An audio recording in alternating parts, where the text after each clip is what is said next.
I was so curious to hear how I would be described, because I'm described as many things, but more and more it's turning into a comedian, so I guess that's the path I'm going to take. I just want to ask you, how many people here are living the life that they planned, exactly as they planned? Exactly as they planned, yeah. It's kind of what I thought. It's great to have goals and dreams. They keep us on track, and they give us something to work towards. But we never know exactly how our life is going to turn out. And that's okay. I mean, that's like knowing the end of a book before you know, instead of experiencing it page by page. I never intended to be a comedian. I dreamed about being a comedian, but when I dreamed about it, I sort of thought I'd be in New York or London or Chicago. I daydreamed, you know. I never thought I'd be a comedian in Zurich, Switzerland. You know. The center of banking and insurance. But I used to stand in front of the mirror when I was about 20, and I would just stand there and I would like practice with my hairbrush that I was this comedian, and I was trying out these jokes. And then I told my mom this, and she said, well, female comedians aren't very feminine. Guys don't like that. So, yeah. So that's why I'm wearing a feminine enhanced costume today. Okay. So we can be feminine and strong. So when I was asked to do the entertainment tonight, this afternoon, I was thrilled. And I thought, well, what kind of comedian am I? What kind of comedy should I do? People often ask me if I'm a stand-up comedian. And I'm not a stand-up comedian in the sense that I stand here with a handheld microphone and I pace the stage and I talk about men and women and the relationships. And I'm not that kind of comedian. I'm also not the kind of self-deprecating comedian who stands here and talks about her love life and how guys just suck. Do you guys have that problem? Really? I'm not that either. Nor am I the angry feminist! I'm not an angry feminist! I don't hate men! Get out! Get out! It's all your fault! And it's your fault, and your fault, and your fault! No, I'm not that. Not that kind of feminist either. No, I'm a character comedian. I call myself a character comedian. I have an acting background. And I have over 50 characters in my bag. I actually counted once. That's how sad I am. I sat down, I counted each character. Some of them are celebrity impersonations. Some are original characters that I've just made up. And there are tons more, hopefully, that are yet to be discovered. And I'm discovering them every day. I discover them by observing people or just by having a conversation, something that inspires me, or just trying them out right here. So that's what kind of comedy I do. So when I was asked to do this entertainment, I thought, what characters should I do? Who could I do that would be related somehow to a TED Talk? And I thought, well, I could do a politician. For example, I could do somebody like Bill Clinton. And I could say, I would like to respond to the recent TED Talk given by that woman, Miss Lewinsky. And I'd like to point out that she was wearing navy blue in that talk. I'd like to think that was a shout out to me. Man, those were good times. Check it out on YouTube. And I thought, or I could be an entertainer, like Julie Andrews, and say, the hills are alive with the sound of TED Talks. And I could spend the next 18 minutes as Julie Andrews, giving a TED Talk on how to have a live-in nanny without having it ruin your marriage. Especially when the father of the house is a handsome sea captain with a very large estate. Or I could be a scientist, like Dr. Ruth Westheimer, the sex therapist from Austria, talking about momentum.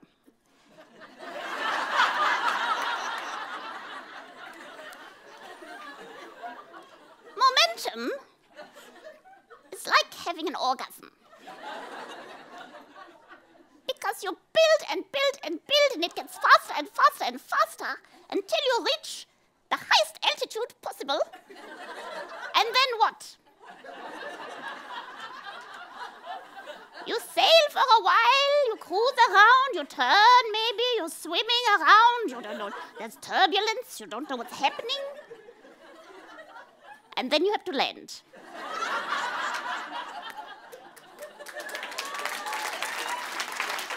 It's right. And for everyone, landing is different, right? Every landing is different. Some people cry. Some people want to have a cigarette. Some people get the munchies. Some people say, don't touch me, I want to sleep. Some people say, who are you? Everybody is different. So I'm not going to do that. So then I thought, what does momentum mean to me as a performer? And I have a background in improvisation comedy. Now, improvisation is instant theater based on audience suggestions. And that's all about momentum. It's about letting go. In fact, I teach workshops called Let Go and Let Improv, because it is letting go. You go with it. You go with the flow. You trust. You build. You move forward. You say yes. You accept. All the things that I've heard today in the talks. It's a very positive thing, improv. And if you think about it, you know, trust is so important. We've heard a lot of aviation references today. And anytime you step on a plane, yes, even the sexual ones, anytime you step on a plane, you have to trust. You have to trust the airline, you trust the mechanic, the pilot, the weather, aerodynamics, a higher power. You have to trust something or you'd never leave the house. So what do? You just go with the flow. So today, I'm going to put that into practice. I'm going to go with the flow. And I'm going to deliver a TED Talk that is completely unprepared, unplanned, and it's going to be based on your suggestions. So I'm going to do a TED Talk as the person you choose and on the topic you choose. All right? And well, I haven't done it yet. I'm also going to call it the worst TED Talk ever, just to make that clear. Now, I need your help, obviously, for suggestions, so I'd like to warm you up vocally, because you haven't been shouting much. You've been laughing and going, but I haven't heard anybody calling out names like, imposter, I don't agree. So that's what I want you to do for this improv game. So I'm going to play a very simple game with you called Word Ball. Usually you play this in a circle with a group of people, but because I'm a lonely individual, I have to play it by myself against a wall, and I just have to, or in front of a mirror. But I'm going to use you, and I'm going to use you as one voice, okay? So I'm going to just throw a word at you, and you're just going to throw a word back at me. Now, we could get 170 words. I'm kind of curious to see how this works because I've never done this before. I'm just going to throw back whatever word I hear, whatever association I make, all right? So let's try a few words. And don't be nervous, because nobody will know that you've said a stupid thing, okay? Okay, so tree. House. Fisherman. Fish. Swim. Wow, I heard doghouse and... All right, shoe. Socks. Pantyhose. Okay, let's go faster, okay? Let's just blurt it out, Camera. Foot. Hen. Chicken. Rooster. Cat. Okay, you're getting better, It's getting warmed up. You feel warmed up? Okay. All right. So, what kind of person would you like to see me give this TED Talk as? Like, throw out some famous people, maybe Hillary Clinton? Morgan Freeman? Lily Tomlin?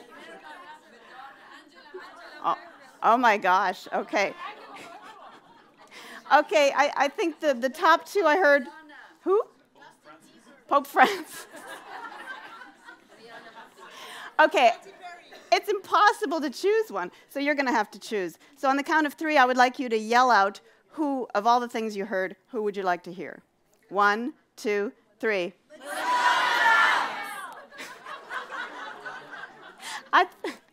I think I heard Madonna. Okay. All right, and the topic? What would Madonna never talk about? Dogs, virgins, plastic. Would she never talk about that? What would she be the least expert in?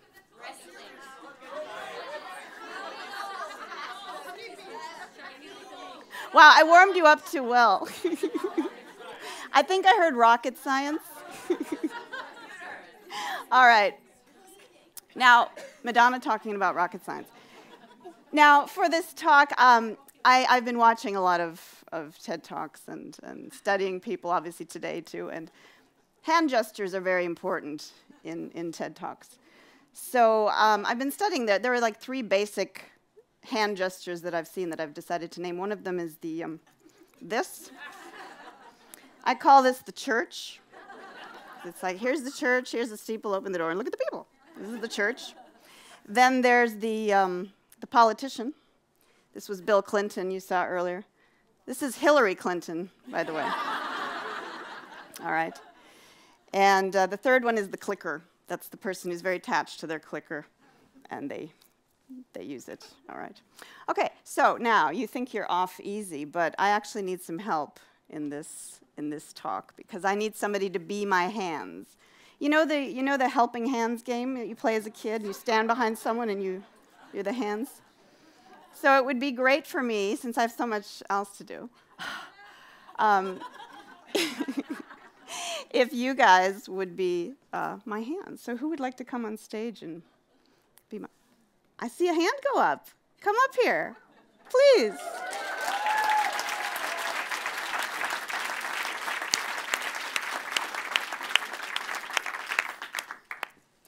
And your name is? Desiree. Desiree. Thank you, Desiree. All right. So, are you good with your hands? Are you Italian? I played the piano when I was young. I should have asked for an Italian. Oh, that's great. Okay. Now, you just have to stand behind me here. All right. All right. Maybe a little bit further. That's my mic pack, by the way. It's not... I'm not wearing anything funny. Okay. All right. Life is a mystery. Everyone must stand alone. I hear you call my name. And it feels like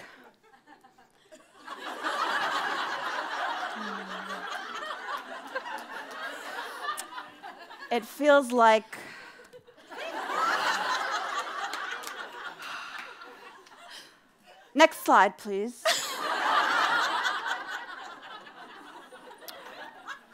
This is a picture of a rocket.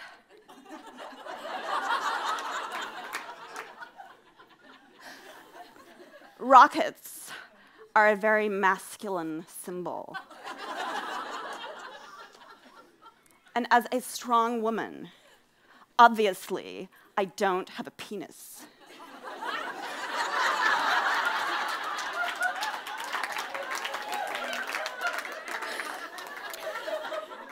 Which obviously rockets are shaped after. But I do have rather nice breasts.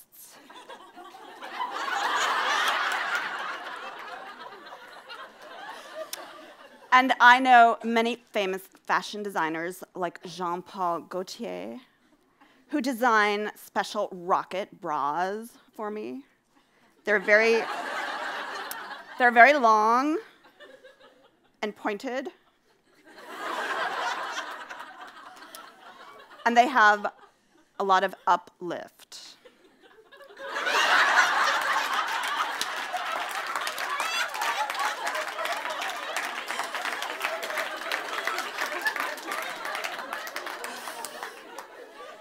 So, I'm not going to pretend that I know a lot about rocket science, but I do know a few really hot rocket scientists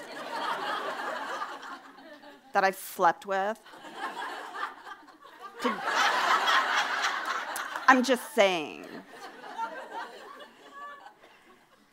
So, if you ever find yourself at a TED Talk on something that you have no idea what to talk about or have nothing to say, my advice to you is just touch yourself because it totally distracts your audience. Thank you.